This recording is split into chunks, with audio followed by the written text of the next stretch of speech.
अच्छा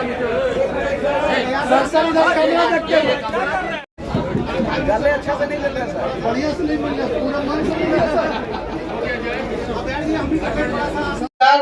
15 के बाद 2010 के बाद तो नहीं रहे और 2022 के बाद हम पार्टी भी छोड़ के तब कौन टैक्स लेना। एक सवाल है सर, आप लगातार नीतीश जी के साथ रहे, एक समय था कि नीतीश जी के आप दाएं बाएं सब हाथ थे, आपने कई पार्टी बदली, अपनी पार्टी। ठीक बोले, जब उनका पूरा सभी फैकल्टी का तो काम करता था, सबका सुनेंगे वो, सबका कहेंगे, लेकिन अंतिम निर्णय उनका होगा, लेकिन कभी कौन नहीं करेगा। अगर अच्छा हुआ नीतीश बाबू, गड़बड़ हुआ तो आरसीपी सिंह प्रधान किशोर कोई और नाम है। आरसीपी जी आप सवाल मतलब यार इतने पत्रकार लोग आप लोग तो अभी वो कह रहा है बीटी, कोई कह रहा है वोट काटेंगे, कोई कह रहा है कि भविष्य तो आप ही का है लेकिन 2030 में जीतिएगा। कम से कम ये देखिए असर या तुरंत कलम या सीएम कौन होगा, इतना तो मान है सरकार जब स्वराज की बनेगी। अब आप उसके बाद सीएम जब सरकार बनाने की क्षमता हम लोग में है तो हम लोग में ये भी क्षमता है कि चुन कि कौन सीएम होगा।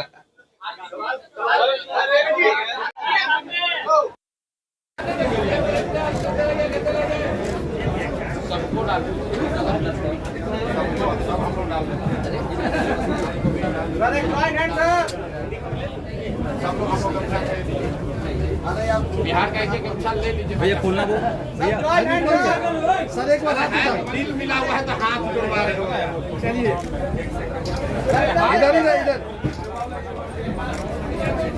हाथ चाहिए, नीचे कर लो यार, निकल यार, यही फोटो हम लोग का उतना देर की बात मान रहे हैं।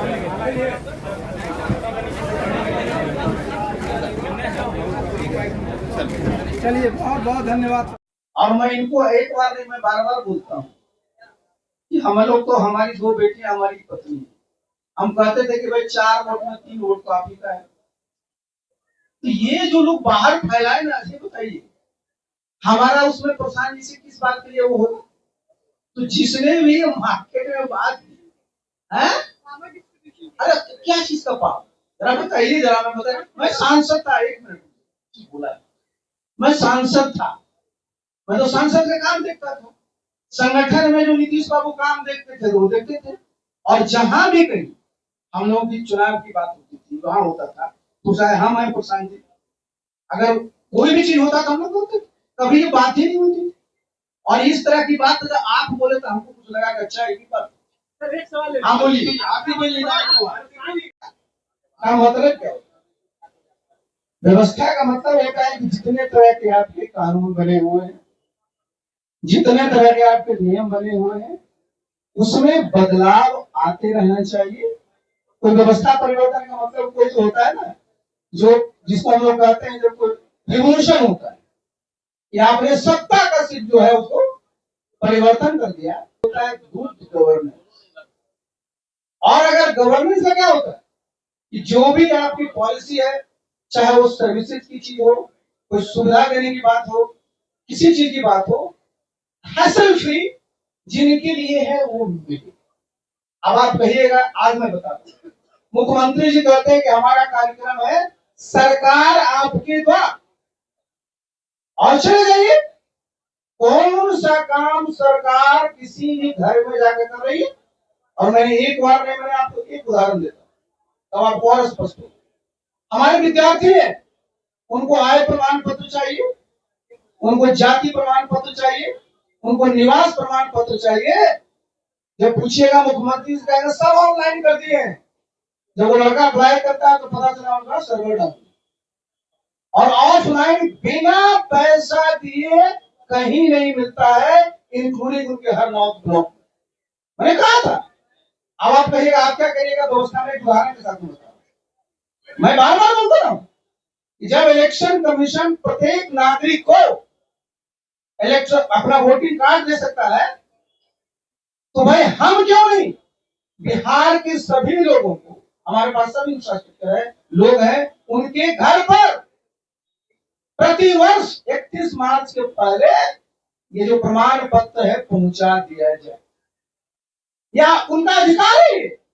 आप कितना पैसा लगता है, बगल में चले चलिए, हम उत्तर प्रदेश में रहे थे, दाखिल खारिज, बिल्कुल मीटिंग प्रधान के वो प्रधान होते हैं, काम था कलेक्टर का, एसडीओ का, जो भी हमारे थे, सबके सामने पूरी खतौनी की रजिस्ट्री उनकी बाई पढ़ा जाता है, और जहां किसी को मृतक पाया गया पूरे गांव के सामने बोल करके उनका जो वारिस होता था नाम दर्ज, न कोई घपला होता है न कोई धंधा होता है।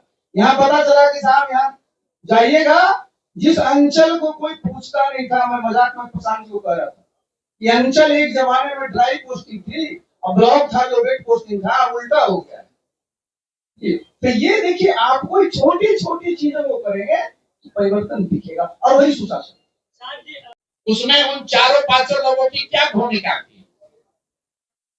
वो चारों पांचों लोग अपना क्षेत्र न बचा पाते अगर हम लोग मदद नहीं कर पाते, वो क्या दल चलाएगा भाई? वो तो विशुद्ध तौर पर सत्ता में बैठकर कमजोर नीतीश कुमार का फायदा उठाकर वसूली कर रहे, सब वसूली मंत्री है। हमसे सुनिए, हमको कहता है भेजेंगे लीगल नोटिस, हम लीगल नोटिस करने वाले हैं। हमने कहा ये वही आदमी है जो कांग्रेस के अध्यक्ष रहते हुए ये हिम्मत नहीं होती थी कि लालू जी के घर जाएं। जब गठबंधन की बात हुई तो यही आरसीपी सिंह है जो जाकर कहे कांग्रेस को 40, तो लालू जी ने कहा कि आरसीपी हम लोग के साथ धोखा कर दिया है। उसके बाद ये लोग डर के मारे लालू जी से बात करने नहीं जाते थे। तब माननीय सदानंद बाबू जिंदा थे, और हमें कैमरे पर कह रहा हूं, पूछ लीजिए, इनकार वो नहीं कर सकते। किसी पत्रकार ने पूछा भी था तो उन्होंने स्वीकार भी किया। ये दोनों लोग, सदानंद बाबू और तब के कांग्रेस के अध्यक्ष, ये आकर हमारे कमरे में बैठे रहते थे कि प्रशांत जी लालू जी से आपने बात कीजिए, हम लोग जाते हैं, बड़ा बेइज्जत करते हैं, और ये हम लोग को राजनीति सिखाएंगे। मेरे भाई, बस नीतीश कुमार अगर शारीरिक मानसिक तौर पर आज सचेत रहते तो इन लोगों की जो स्थिति पहले थी वही स्थिति आज भी रहती है। जब वो मानसिक तौर पर सजग थे, सचेत थे, मजबूत थे, तब उन्होंने आरसीपी सिंह को रखा था, प्रशांत किशोर को रखा था। जब वो शारीरिक मानसिक तौर पर आज कमजोर पड़ गए हैं तो जो 4-5 लोग हैं वो सब वो गिद्ध हैं जो अब उनको नोच रहे हैं। उनकी गरिमा, उनका लेगेसी, जो कुछ भी नीतीश कुमार के बारे में बिहार के इतिहास में लिखा जाता अच्छा, वो आज गलत लिखा जाएगा। अगर नीतीश बाबू आज से 3 वर्ष पहले पद छोड़ दिए होते तो बिहार की जनता आने वाली कई पीढ़ियों तक वो उस आदमी को याद करता कि नहीं, कुछ भी हो, नीतीश कुमार ने बिहार को सुधारने के लिए कुछ किया है। लेकिन आज जब उनका पद छूटेगा तो लोग ये लिखेंगे कि ये वही नीतीश कुमार है जहां अधिकारियों का जंगल राज हो गया। ये वही नीतीश कुमार है जहां लोगों ने सबसे भ्रष्ट सरकार देखी। ये वही नीतीश कुमार है जहां 4 लोगों ने टिकट बेचा। इसमें कौन है जो कार्यकर्ता को जानता है? अभी आप लोग जाइएगा इस प्रेस कॉन्फ्रेंस के बाद, जो नीतीश कुमार का 4 सबसे बड़ा राजनीतिक सिपह सलार अभी बना हुआ है, उसे पूछिएगा कि जदयू का जितना जिला अध्यक्ष है उसका खाली अध्यक्ष का नाम बता दो बिना कागज देखे। देखिए आरसीपी बाबू हंस रहे हैं। अरे ये सब तो कार्यकर्ता का छोड़िए, अध्यक्ष का नाम नहीं जानता है। नीतीश जी का बना लोगों ने मेहनत किया है, बैठ के मलाई मार रहे हैं। मैं प्रशांत जी को बहुत बहुत धन्यवाद देना चाहता हूँ कि आज हम तो पिछले सप्ताह में नहीं सोचे थे कि 18 तारीख को रविवार के दिन आप सबकी आवाज पार्टी का विलय हम लोग जन स्वराज में करेंगे। देखिए, मैं तो इन सब चीजों में विश्वास करता हूँ, और आज रविवार का दिन है, हम लोग सूर्य के उपासक हैं, बिहार में छठ की पूजा सब करते हैं, तो आज सूर्य भगवान का दिन है, बहुत ही हमारे लिए ये तो सुहाग संयोग है। और न मैंने कभी सोचा था, न मेरे किसी साथी ने सोचा था इतना शीघ्र ये होने वाला है, लेकिन ये हो गया। हम लोगों का ये जो प्रयास हुआ है, देखिए मैं इस बात को मानता हूं कि कहीं न कहीं से आशीर्वाद रहता है तभी ये सब हो पाता है। तो सबसे पहले तो जितने भी हमारे यहाँ नेता हैं जन स्वराज के, उनके प्रति मैं आभार प्रकट करना चाहता हूं। और आप लोग भी 2 वर्षों से ज्यादा समय से पूरे बिहार का दौरा किया, कोई इलाका नहीं है जहां आप नहीं गए, पैदल गए, मैं भी समझिए कि बहुत वर्षों से पैदल तो नहीं, लेकिन बिहार के हर एक कोने को छाना है। और हम प्रशांत जी अभी बैठे हुए हैं, अभी चर्चा हम लोग कर रहे थे 10 साल पूर्व 2015 में हम लोग इसकी चर्चाएं कर रहे थे। महागठबंधन की जो सरकार थी, किस प्रकार से मेहनत किया गया था और कामयाबी हासिल हुई थी। आप भी जानते हैं, हम लोग भी समझते हैं कि सबकी अपनी अपनी एक खासियत है।